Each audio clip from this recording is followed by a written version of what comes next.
Hello everybody and welcome to this video of myself and Catherine. And no, before you all run for cover, I'm not going to be playing the oboe. Catherine's going to be doing all the heavy lifting on that today. And we're going to be talking about two Howarth oboes, the S20 and the S10, which are two of their beginner / upgrade intermediate instruments. So we're going to talk through the whole range, including actually the Howarth Junior, which is the one below the S10. And we'll maybe put them into some order so you can understand which ones might be suitable for you at which points, and how they differ both in spec and in sound and in feel between the S10 and the S20, as I've said. But before that, Catherine, if you don't mind just giving us a little blow on the S10, and then maybe we'll explain to people what it's for and some of the features of it as well. Of course.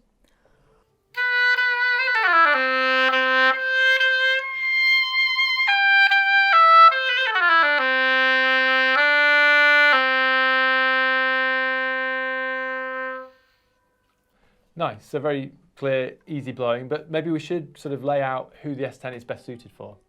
So the S10 would be suited for a beginner oboist who's ready to get their first instrument, especially if they are slightly older, so say around 9-10 years old, because there is a slightly lighter oboe, which is the junior, but the S10 is an excellent instrument.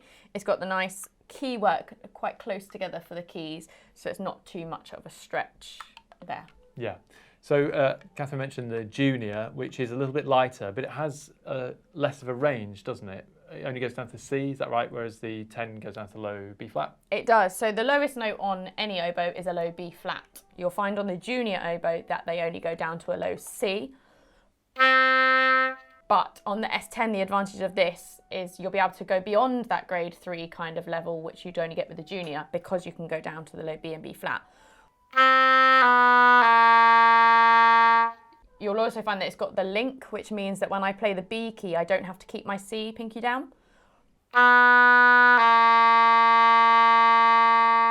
Which is a nice advantage. I like your free pinky. Loose to do what it wants to do. Yeah, exactly. Dance to the music. So I think we wanted to mention the Junior simply because if you are still quite young though, maybe sub 8 and or very light or very small physically, it's still a good thing to get you up to the first grade 2 or 3, isn't it? But I think where possible, if you can start out and go straight to the S10, it's probably going to be a longer term solution for you.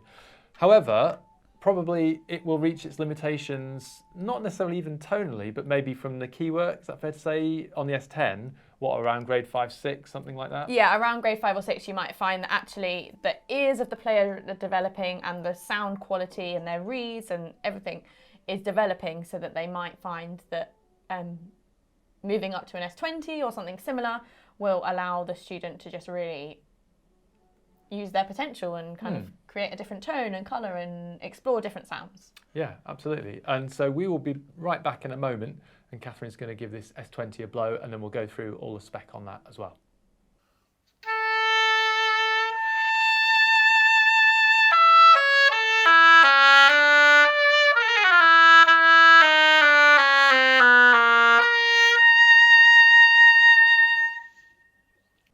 There you go, so that's the S20, a little sneak peek at it. And we're going to talk about some of the spec differences in a moment. I'm holding now the S10, and we did just want to point out both these have the same thumb rest, and you can actually use these with a sling. There's a little bit you pop over and support your neck. So if you are worried about weight, maybe for a younger person, then the sling is a way around it.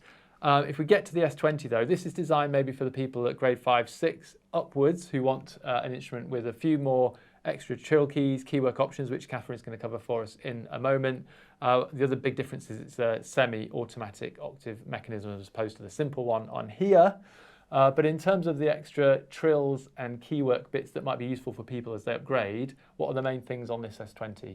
Yeah, so this S20 is going to kind of take you to that grade 8 kind of level because it's got things like the vent on the low B flat key,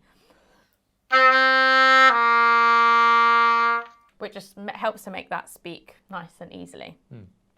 And then we've also got some extra trill keys on the oboe. So on the S10, we just had the left hand C to D trill key, but on this S20,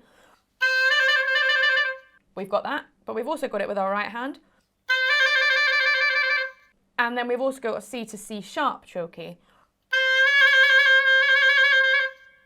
So we've got all those different options which just allow us to explore different repertoire. And if you didn't have that key, I presume it would be a lot harder because you're having to... Yeah, so if I was going to show you a Sorry C to do that to D, to you, Catherine.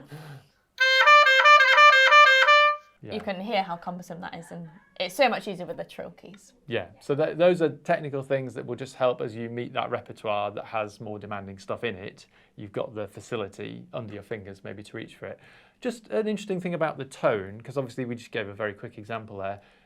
The instrument's a little heavier because it's got more on it. The wood quality is great on both because they're both African blackwood. However, I know they will choose the premium wood for the S20 and models upwards. What do you feel from a playing point of view? Do you feel there's just a bit more, oomph and presence maybe to that? Yeah, there's just a bit more strength and kind of warmth behind the sound, so you can really get your air going, and as players develop, they'll really learn how to use that air, and you'll just really be able to blow into the oboe, and it just kind of gives you lots back.